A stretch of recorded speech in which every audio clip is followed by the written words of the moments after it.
வணக்கம். இன்னைக்கு நாம ஒரு ஆழமான கலந்துரையாடலுக்கு வந்திருக்கோம். ஆமா. நீங்க கொடுத்த சில குறிப்புகளை பத்தி தான் பேச போறோம். சரி. இது கிறிஸ்தவ தலைமைத்துவ வளர்ச்சி, அப்புறம் நற்செய்தி அறிவிப்பு முறைகள், இதெல்லாம் பத்தி பேசுது. ஆமா, நம்ம கிட்ட பைபிள் பகுதிகள், ஒரு விரிவான படியெடுத்தல், அப்புறம் ஒரு கட்டுரைன்னு சில விஷயங்கள் இருக்கு. கரெக்ட். இது எல்லாமே ரொம்ப நடைமுறை சார்ந்த விஷயங்களா தெரியுது. ஆமா, ஒண்ணு தலைவர்களை எப்படி திறமையா உருவாக்குறதுன்னு சொல்லுது. இன்னொன்னு கிறிஸ்தவ செய்தியை எப்படி சொல்றது, அழுத்தமா குறிப்பா மனம் திரும்புதலுக்கு கொண்டு போற மாதிரி சொல்றதுன்னு ஆராயுது. சரியா சொன்னீங்க. நம்ம நோக்கம் என்னன்னா, இந்த குறிப்புகள்ல இருக்கிற முக்கியமான கருத்துக்களை கொஞ்சம் சுலபமா புரிஞ்சுக்கிறது தான். சரி. நீங்க ஒருவேளை திருச்சபை வளர்ச்சி இல்ல ஊழியம் இல்ல நற்செய்தி பணியில ஈடுபட்டிருந்தா இது உங்களுக்கு பிரயோஜனமா இருக்கலாம். கண்டிப்பா சில புதிய சிந்தனைகளே தரும். நான் ஒரு விஷயத்தோட ஆரம்பிக்கலாம்னு நினைக்கிறேன். கொஞ்சம் அதிர்ச்சியான புள்ளி விவரம் அது. சொல்லுங்க. ரே கம்ஃபர்ட்டோட குறிப்புகள்ல கிறிஸ்துவை ஏத்துக்கிறவங்கள 80% பேர் 80-90%? ஆமா, பின்னாடி விசுவாசத்துல இருந்து விலகிடுறாங்களாம். அடையப்பா, இது ஏன் நடக்குது? அதை பத்தி தான் இந்த ஆதாரங்கள் என்ன சொல்லுதுன்னு பார்க்கலாம். ஒருவேளை நம்ம முதல்ல பேச போற தலைமைத்துவ பகுதிக்கும் இதுக்கும் தொடர்பு இருக்குமோ? இருக்கலாம். நல்ல தலைவர்கள் இல்லைன்னா, சரியா பயிற்சி இல்லைன்னா இது ஒரு காரணமா இருக்கலாம் இல்லையா? நல்ல கேள்வி. சரி, அப்போ முதல்ல தலைவர்களை உருவாக்குறது பத்தின அந்த முதல் ஆதாரத்துக்கு போவோம். சரி. இது மோசையோட அனுபவத்தை மையமா வச்சிருக்கு. என்னாகமம் 11 பாத்தீங்கன்னா அவரால் தனியா மக்களை வழிநடத்த முடியல. ஆமா, அது அவருக்கு பெரிய பாரமா இருந்துச்சுன்னு இருக்கு. ஆமா, அதுக்கு தீர்வா தேவன் என்ன சொன்னாருன்னா, மற்றவங்களை தேர்ந்தெடுத்து அவங்களுக்கு பயிற்சி கொடுத்து அந்த பாரத்தை பகிர்ந்துக்க சொன்னாரு. இந்த ஆதாரம் இதை கிளரிக்கலிசம்னு ஒரு சிக்கலை தவிர்க்கிற வழிங்குது. கிளரிக்கலிசம் அதாவது ஊழியம்னா பாஸ்டர் இல்ல சில குறிப்பிட்ட ஆட்கள் மட்டும் செய்யறதுங்கிற எண்ணம். கரெக்ட். அதை உடைச்சு நிறைய பேர் ஊழியத்துல ஈடுபடுத்துறதுதான் நோக்கம்னு சொல்லுது. இது எபேசியர் 4ஆம் அதிகாரத்துல பவுல் சொல்றாரே, அதோட நல்லா பொருந்தது. ஓஹோ. கிறிஸ்துவின் சரீரம் அதாவது சபை வளரணும்னா பரிசுத்தவான்களை அதாவது விசுவாசிகளை ஊழிய பணிக்கு ஆயத்தப்படுத்தணும். சரி. அதுக்காகத்தான் அப்போஸ்தலர் தீர்க்கதரிசின்னு அந்த வரங்கள் கொடுக்கப்பட்டுச்சுன்னு சொல்றாரு. அப்போ தலைவர்களோட முக்கிய வேலையை மத்தவங்களை ஊழியத்துக்கு தயார்படுத்துறது தான். ஆமா, 2 தீமோத்தேயு 2:2 சொல்ற மாதிரி, நீ கேட்டதை மத்தவங்களுக்கு போதிக்கக்கூடிய உண்மையுள்ளவங்க கிட்ட ஒப்புவேங்கிறது தான் விஷயம். இது ஒரு செயின் மாதிரி, ஒண்ணுல இருந்து இன்னொன்னு. ஆமா, ஒரு சங்கிலி தொடர். ஒருவர் மற்றவருக்கு கற்பிக்கிறதால ஊழியர்கள் பெருகுவாங்க. சரி, அப்படிப்பட்ட ஆட்களை எப்படி கண்டுபிடிக்கிறது? அதுக்கு இந்த ஆதாரம் ஒரு சுவாரஸ்யமான ஐடியா சொல்லுது. என்ன அது? ஏற்கனவே மக்கள் யாரை ஃபாலோ பண்றாங்கன்னு பார்க்கணுமா. ஓ. என்னாகமம் 11 தேவன் மோசையிட்ட சொல்றாரு, மூப்பர்களும் அதிபதிகளுமா இருக்கிறவங்கள கூட்டிட்டு வான்னு. ஆஹா, அதாவது ஏற்கனவே கொஞ்சம் செல்வாக்குள்ளவங்கள பார்க்கணும். ஆமா, ஒரு தலைமை மாட்டை மற்ற மாடுகள் பின்தொடர்ற மாதிரி மக்கள் யாரை மதிக்கிறாங்களோ அவங்கள ட்ரெயின் பண்றது சுலபம். புரியுது. இயேசு 12 சீஷர்களை தேர்ந்தெடுத்ததும் இதே மாதிரி தான். ஆமா. சரி, கண்டுபிடிச்சாச்சு. அடுத்து என்ன பயிற்சி கொடுக்கணும்? இதுல யாத்ராகமம் 18:20 மேற்கோள் காட்டுறாங்க. அவர்கள் நடக்க வேண்டிய வழியையும் செய்ய வேண்டிய கிரியையையும் அவர்களுக்கு காண்பிக்க வேண்டும். வெறும் தியரி மட்டும் இல்லாம. ஆமா, வெறும் தத்துவம் இல்ல, பைபிளை நடைமுறையோடு சேர்த்து கற்பிக்கிறது ரொம்ப முக்கியம்னு அழுத்தமா சொல்றாங்க. ஆதியாகமத்துல அறிவு விருட்சம் ஜீவ விருட்சம்னு வருதே, அது மாதிரி வெறும் இறையியல் அறிவை விட தேவனுடைய வார்த்தைப்படி வாழ்றது முக்கியம்னு இது சொல்லுது. ஓகே. 1 கொரிந்தியர் 8:1 அறிவு இருமாப்பை உண்டாக்கும்னு, யோவான் 6:6-3 ஆவியே உயிர்ப்பிக்கிறது, நான் உங்களுக்கு சொல்லுகிற வசனங்கள் ஆவியாயும் ஜீவனாயும் இருக்குன்னு சொல்றத சுட்டி காட்டுறாங்க. நடைமுறை பயிற்சி இல்லாம வெறும் அறிவை மட்டும் கொடுக்கறதுல ஒரு பிரச்சனை இருக்குன்னு சொல்றாங்க. ஆமா, சில இறையியல் கல்லூரிகள் இந்த மாதிரி வெறும் அறிவை மட்டும் கொடுத்து ஆவிக்குரிய வாழ்வை உயிர்ப்பிக்க தவறிடுதுன்னு ஒரு கடுமையான விமர்சனமும் இருக்கு. அப்போ உலக கல்வி தகுதியை விட உழைக்கிற மனப்பான்மை முக்கியம்னு வருதா? நிச்சயமா.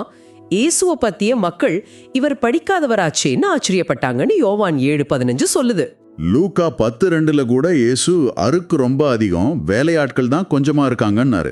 ஆமா, அந்த வேலையாட்கள் உழைப்பாளிகள் தான் தேவை. இயேசுவோட சீஷர்கள் மீனவர்கள், வரி வசூலிக்கிறவங்க. கரெக்ட், எல்லாரும் கடின உழைப்பாளிகள். அப்போஸ்தலர் 4:13 அவங்கள படிப்பறியாதவர்கள்னு சொல்லுது. ஆனா அவங்க இயேசுவோட இருந்து அவர் செஞ்ச மாதிரி சேவை செய்ய கத்துக்கிட்டாங்க. அதுதான் முக்கியம். யோவான் 13 இயேசு சீஷர்களோட கால்களை கழுவுனது தலைமைத்துவம்னா சேவை மனப்பான்மை தானே காட்டுது. சரி, அந்த சேவை மனப்பான்மையோட பயிற்சியும் நடைமுறையா இருக்கணும்னு சொன்னீங்க. ஆமா, யாத்திராகமம் 18:20 சொன்ன மாதிரி செய்ய வேண்டிய கிரியையை காட்டணும்.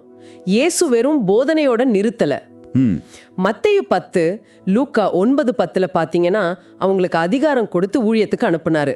பிசாசுகளை துரத்த, வியாதியஸ்தரை குணமாக்க, ராஜ்யத்தை பிரசங்கிக்க. ஆமா, கத்துக்கிட்டத உடனே செஞ்சு பார்க்குற அனுபவம் வேணும். ஆத்துமாக்களை ஆதாயப்படுத்துறது, தேவ வல்லமையை வெளிப்படுத்துறது, இதுலெல்லாம் ஈடுபடணும். இந்த ஆதாரம் குறுகிய கால பயிற்சி, ஒரு 6 மாசம் மாதிரி போதும்னு சொல்லுது. ஓ அப்படியா? ஆமா, அதுல 50% நேரம் கத்து கொடுக்கறதுக்கும் 50% நேரம் களப்பணிக்கும் இருக்கணும்னு பரிந்துரைக்குது. பேலன்ஸ்டா இருக்கு. கொரியா, பிரேசில் மாதிரி நாடுகள்ல சர்ச் வளர்ந்ததுக்கு இந்த மாதிரி பைபிள் மையமா வச்ச நடைமுறை சார்ந்த பயிற்சி முறைகள் தான் காரணம்னு சொல்றாங்க. வெறும் தகுதியை விட சமர்ப்பணம், அர்ப்பணிப்போ, பரிசுத்தோ, கீழ்ப்படிதல் இதெல்லாம் முக்கியங்கிறாங்க. ஆமா, இதுல 4வது கொள்கை கொஞ்சம் வித்தியாசமா இருக்கு. அபிஷேகத்தை பரிமாறுதல்னு. அபிஷேகத்தை பரிமாறுதலா அப்படின்னா? அதாவது பரிசுத்த ஆவியோட வல்லமைய மத்தவங்களுக்கு கடத்துறது.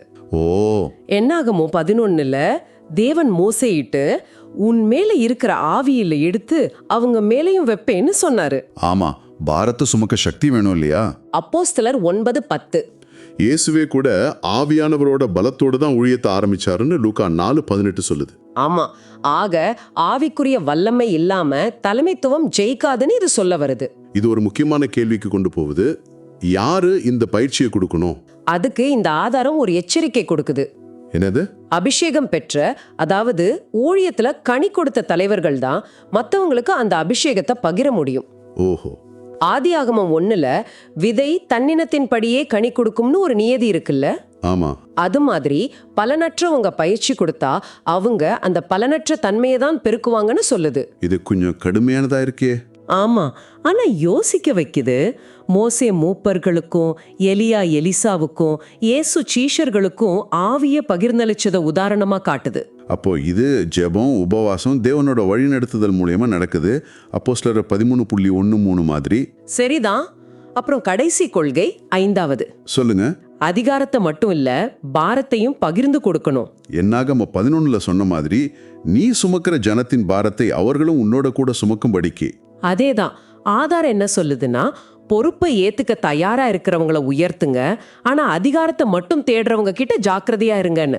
1 பேதுரு 5:3 சொல்ற மாதிரி மந்தையை ஆளுகிறவங்களா இல்லாம மாதிரிகளா இருக்கணும். கரெக்ட். இயேசுவே நான் ஊழியம் கொள்ள வரல, ஊழியம் செய்ய தான் வந்தேன், என் ஜீவனை கொடுக்க வந்தேன்னாரு. மார்க் 10:45. தலைவர்கள் சபைக்கு அஸ்திபாரம் மாதிரி தாங்குறாங்க, மேலிருந்து அதிகாரம் பண்றதில்ல. ஆமா, எபேசியர் 2:80 படி இயேசுவோட இடத்தை எடுக்க முயற்சி பண்றது, அதாவது கிறிஸ்துவோட அதிகாரத்தை தாங்களே எடுத்துக்கிறது ஒரு ஆபத்தான போக்குன்னு இது கிறிஸ்துவுக்கு எதிரான மனப்பான்மைன்னு எச்சரிக்குது. நியாயாதிபதிகள்ல கிதியோன் சொன்ன மாதிரி கர்த்தர் தான் உங்களை ஆளுவார்னு சொல்றது தான் உண்மையான தலைமை. சரியா சொன்னீங்க. ரொம்ப ஆழமான கருத்துகள். அப்போ ஒரு தலைவரை உருவாக்குறதுங்கிறது சும்மா ஆளை தேர்ந்தெடுக்கிறது இல்ல. இல்ல, தகுதியானவரை கண்டுபிடிக்கணும். அவங்களுக்கு நடைமுறை சார்ந்த பைபிள் அறிவை கொடுக்கணும், சேவை மனப்பான்மையை வளர்க்கணும், ஆவிக்குரிய வல்லமையை பகிர்ந்து கொடுக்கணும், அப்புறம் ஊழிய பாரத்தையும் பகிர்ந்துக்கணும். இது வெறும் நிர்வாக திறமை இல்ல, இது ஒரு ஆவிக்குரிய மாற்றம். சரி, இப்போ இந்த மாதிரி உருவான தலைவர்கள் என்ன செய்திய எப்படி சொல்லணுங்கிற பகுதிக்கு வருவோம். ரே கம்ஃபர்ட்டோட அந்த புள்ளி விவரம். ஆமா, அந்த 80-90% பேர் விலகி போறாங்களே, அது அவர் சொல்ற நெற்செய்தி அறிவிப்பு முறை இதுக்கு ஒரு தீர்வா இருக்குமோ? இருக்கலாம். கம்ஃபர்ட்டோட வாதத்தோட மையமே என்னன்னா, இப்ப நாம சொல்ற நற்செய்தியில ஒரு முக்கியமான படி நியாயப்பிரமாணம் விடுபட்டு போகுதுங்கிறது தான். அதுக்கு அவர் ஒரு உதாரணம் சொல்றாரே. ஆமா, நீங்க வேகமா போனதுக்கு $25,000 ஃபைன், ஆனா அதை நான் உங்களுக்காக கட்டிட்டேன்னு ஒருத்தர் சொன்னா நமக்கு குழப்பமா தான் இருக்கும். நான் எந்த தப்பும் பண்ணலையேன்னு தோணும். அதேதான், அந்த நல்ல செய்தி நமக்கு அர்த்தமே இல்லாத மாதிரி இருக்கும். ஆனா முதல்ல நீங்க சட்டத்தை மீறிட்டீங்க, அதுக்கு இதுதான் தண்டனை, இப்போ அதுல இருந்து விடுதலைன்னு சொன்னா அந்த நல்ல செய்திக்கு ஒரு அர்த்தம் இருக்கும். புரியுது. அதே மாதிரி பாவம்னா என்ன, தேவனோட சட்டத்தை மீறது எவ்வளவு பெரிய விஷயம்னு ஒருத்தர் உணராதப்போ, இயேசு உங்க பாவங்களுக்காக மரிச்சாருங்கிற செய்தி அர்த்தம் இல்லாம ஏன் 1 கொரிந்தியர் 1:18 சொல்ற மாதிரி பைத்தியமா கூட தோணலாம். இங்கேதான் நியாயப்பிரமாணம், அதாவது 10 கட்டளைகள் மாதிரி விஷயங்கள் முக்கியமா இருக்குன்னு கம்ஃபர்ட் சொல்றாரு. ஆமா, ரோமர் 3:19 படி நியாயப்பிரமாணம் வாய்களை அடைச்சு உலகத்தை தேவன் முன்னாடி குற்றவாளியா நிறுத்துது. அது பாவத்தை காட்டுது. பாவத்தை காட்டுது. ரோமர் 7:7. அப்புறம் நம்மள கிறிஸ்துவ கிட்ட வழி நடத்துற ஒரு உபாத்தியாயா, ஆசிரியரா வேலை செய்யுது. கலாத்தியர் 3:24. இது சில சமயம் நாம கேட்கிற வாழ்க்கை மேம்பாட்டு சுவிசேஷத்தை கேள்வி கேக்குது இல்லையா? ஆமா, இயேசு கிட்ட வாங்க, உங்க பிரச்சனை எல்லாம் தீரும், சமாதானம், சந்தோஷம் கிடைக்குங்கிற மாதிரி சொல்றது. இதுக்கு கம்ஃபர்ட் ஒரு பாராஷூட் உதாரணம் சொல்றாரு. ஆமா, சுருக்கமா சொன்னா 2 பேர் பாராஷூட் போடுறாங்க.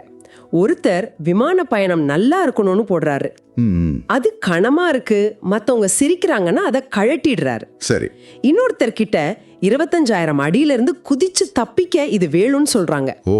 அவர் அதோட அசௌகரியத்தை எல்லாம் பார்க்காம நன்றியோட போட்டுக்கிறாரு. இதுக்கு என்ன அர்த்தம்? வாழ்க்கை நல்லா இருக்கும்னு கிறிஸ்து கிட்ட வர்றவங்க கிறிஸ்தவ வாழ்க்கையில சோதனை, விமானம் குலுங்குற மாதிரி இல்ல கேலி கிண்டல் வரும்போது ஏமாந்து போய் விலகிடுறாங்க, பாராஷூட்டை கழட்டுற மாதிரி. அவங்க தப்பான நோக்கத்துக்காக வந்திருக்காங்க.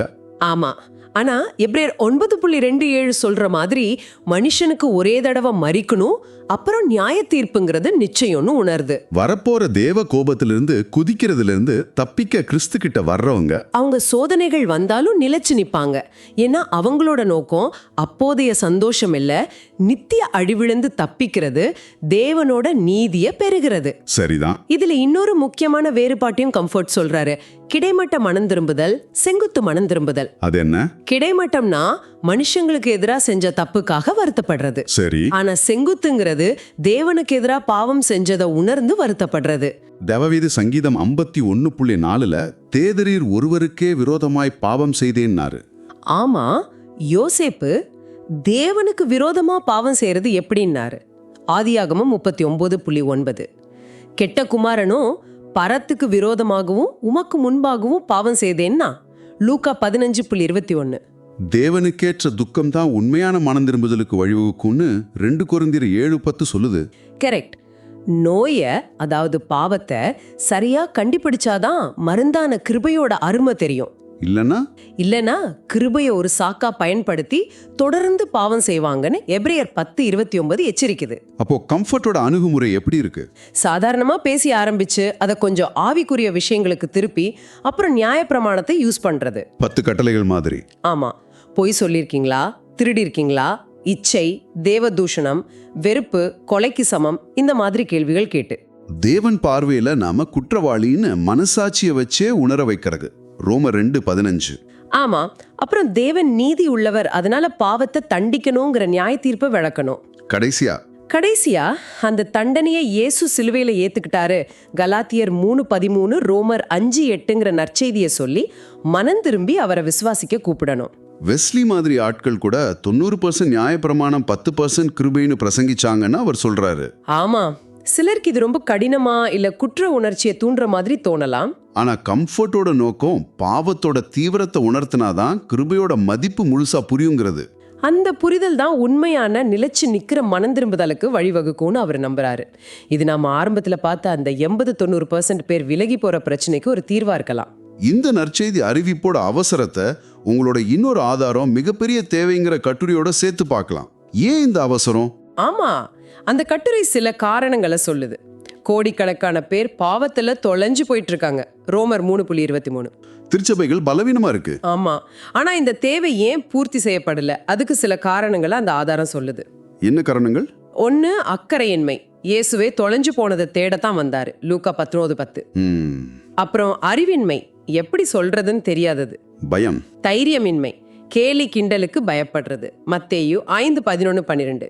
அப்புறம் விசுவாசமின்மை, தேவ வார்த்தையையும் நித்திய தண்டனையும் நம்பாதது. ஆமா, ரோமர் 6:23. கடைசியா கவனக்குறைவு, உலக கவலைகள்ல மூழ்கி போறது. லூக்கா 8:14. இது எல்லாமே நம்ம செயல்படாம இருக்க சாக்கு போக்கா மாறிடுது.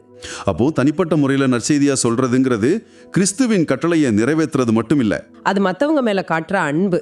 மத்தேயு 22:39.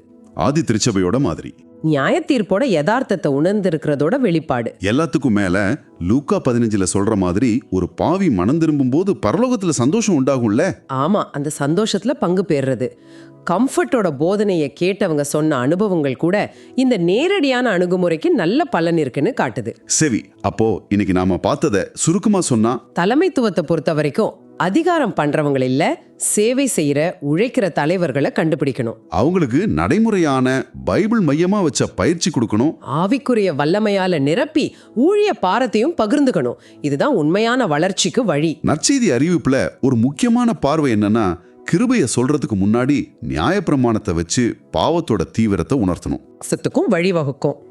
இப்போ இந்த ரெண்டையும் இணைச்சு பார்க்கும்போது ஒரு கேள்வி வருது. என்ன கேள்வி? நாம முதல்ல பேசின மாதிரி தாழ்மையோட, சேவை மனப்பான்மையோட, நடைமுறை அனுபவத்தோட பயிற்சி பெற்ற தலைவர்கள், அவங்க ரெண்டாவதா பேசின சில சமயம் கடினமான உண்மைகளை சொல்ல வேண்டியிருக்கிற அந்த நியாயப்பிரமாணத்தை முன்வைக்கிற நற்செய்தி அறிவிப்பு முறைக்கு நல்ல தயாராக இருப்பாங்களா? ஆமா, ஒருவேளை சரியான தலைமைத்துவ பயிற்சி நல்ல நற்செய்தி அறிவிப்புக்கு அடித்தளமா அமையுமோ? இது ஒரு நல்ல சிந்தனை. ரெண்டுலயும் அந்த செயல்பாடு மாற்றம்ங்கிறத நாம பார்க்கிறோம். ஆமா, உங்களுக்கும் இது ஒரு சிந்தனைக்குரிய கேள்விதான். நீங்க கேட்ட இந்த ஆதாரங்களோட அடிப்படையில தலைவர்கள் பயிற்றுவிக்கப்படுற விதம் அவங்க வழிநடத்துற சபையோட நற்செய்தி அறிவிப்போட தன்மையையும் செயல்திறனையும் எப்படி நேரடியா பாதிக்கலாம்? சேவை செய்யற தலைமைத்துவத்துக்கும் சில சமயம் சங்கடமான உண்மைகளை எதிர்கொள்ள வைக்கிற இந்த நற்செய்தி அறிவிப்பு முறைக்கும் பிரிக்க முடியாத ஒரு தொடர்பு இருக்கா? இதை நீங்க தொடர்ந்து யோசிச்சு பாருங்க.